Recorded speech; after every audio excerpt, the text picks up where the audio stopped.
আমারে শাস্তি দিয়েন না।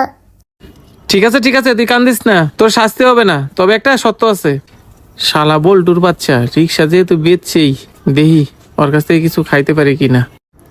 এই বল্টু, গাড়ি চুরি করে তুই কি করছিস রে?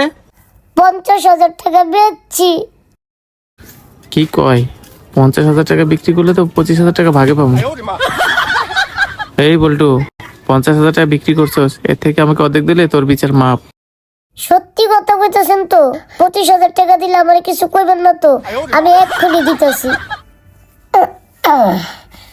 এই যে এনে 25,000 টাকাই আছে।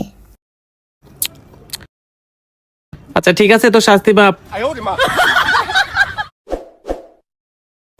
কিরে তুই এমন করে চাইছিস কে? ও বুঝছি। এই ল, এখানে 500 টাকা আছে। আর শোন, কাউরে কিন্তু কিছু কইস না। এইবার আমি যাই। ঠিক আছে, এইসব কাজ আর পরবর্তীতে করিস না, যা। উ, উ, উ, উ,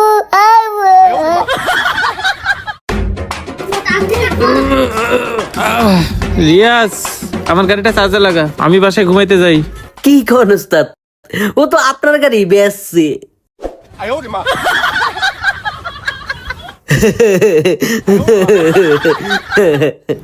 হ্যাঁ কি কইতেছস? এত করে করি টাকা হালার পর হালাও যাওয়ার পর কইতেছস কে? দে টাকা দে। আপনি কি আমার কর সুযোগ দিচ্ছেন, অন মারতেছেন? ফির কথা কইতেছস, তোরে কিন্তু একবারে কেন দেবো। কেনু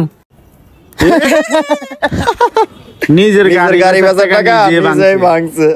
কি বলো ধালাই?